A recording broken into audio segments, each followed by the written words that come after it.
Hello everyone, my name is Anjit Mittal and welcomes you to our InnoHealth podcast session where we dive into the clinical validations of emerging technology. And we are excited to have Mr. Tarak Nagraj, sir. He is the founder of Abhaya Information Technology. First of all, a very warm welcome, sir. Thank you so How much. are you feeling today, sir? I'm feeling great. Thanks Okay. for inviting me, and it's wonderful to be talking to you. Okay. So how do you think that the technology has evolved so much after the pre and the post COVID era? So what's your take on this? I was actually talking to one of the investors and one of the top management of incubation center in India. So he actually had a wonderful anecdote. Okay. So he said pre-COVID, if you were a Salman Khan fan and you were watching a Salman, or you were shooting in a Salman Khan movie, like the emerging health technologies like mine would have been on the last row of the extra dancers. Yeah. And post-COVID, we're standing right next to Salman Khan and dancing. That's a change. So pre-COVID, I was struggling to get an audience. Even the government rules for telemedicine were different.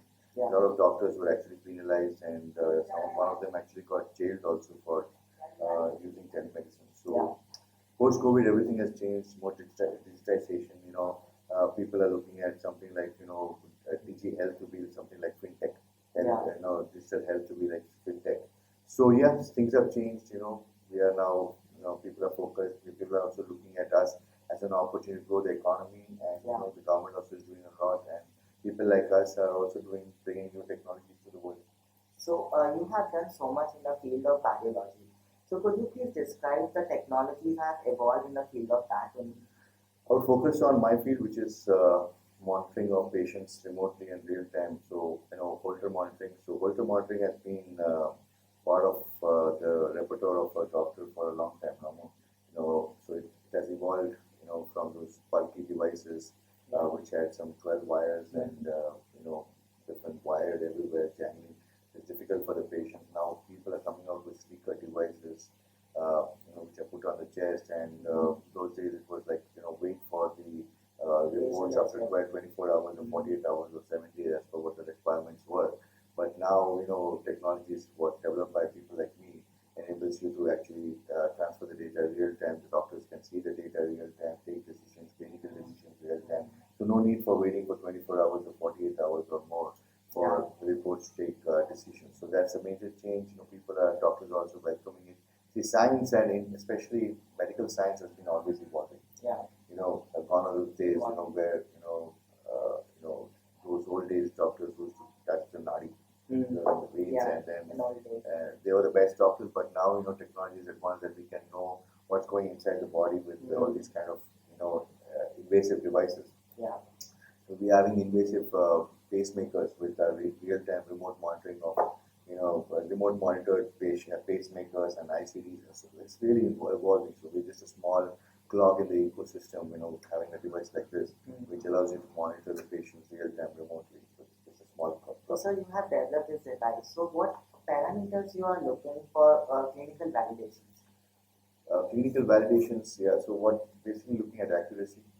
So if the traces are off up to the mark, what's kind of noise, like when we are putting it on the patient, it should not be more than 40-50% noise. So that's kind of bad traces which a lot of devices actually have.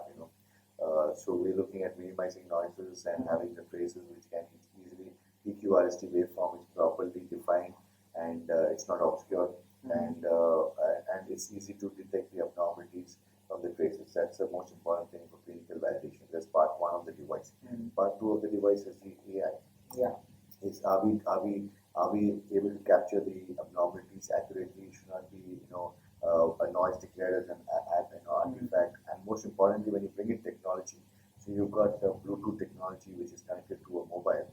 And what happens in a lot of cases that the requirement of a standard smartphone is very varied. The memory in the standard phones, smartphones is very varied. Like an iPhone has a 1632 GB RAM, but an Oppo and Redmi and all, which is much cheaper, coming in 3 GB RAM and 4 GB RAM. So what happens is that disconnection of the Bluetooth with the devices, with the mobiles, and loss of data. So data comes in packets. in a traditional Holter, we don't have such issues, but when we bring in technology like Bluetooth and Wi-Fi and all, we have problems of data being constantly being sent to the cloud, Yeah. To the external cloud. So that's the biggest challenge. Those are the places where we have to do clinical validation. How many times it is getting disconnected from the phone, and are we losing data? Because if we're losing data, that's a very serious consequence. Because there can be a patient who has no, it can be attributed to ectopic beats, missing beats, and all these things, which can lead to non-proper medication from the doctor. So these are things which are like, for example, my Wi-Fi device. If there is no Wi-Fi, what happens? So we bring in external storage for a temporary period of time, 3 hours, 1 hour, so that the data is stored. There's no loss of data. So these are the things which we have to do clinical validation, and that's when the acceptance of such devices increases. So at last, do you want to give some message to our viewer also? If the viewers are doctors, then please use my device. It's one of the best in the world, and it's Wi-Fi enabled. So, and it's an Indian product, so indigenous, made in India, designed by us, designed, manufactured, and developed by Indians in India. So, if it's a doctor, then definitely use this device and promote this device across the country. It's a great honor for to be one of the best in the country and in the world. There's no device like this even in advanced Western countries like America, where you can do 30-day monitoring non-stop. So yes, the doctors here, please use my device, and for others, appreciate what we're doing. Thank you so much. Thank you so much, sir.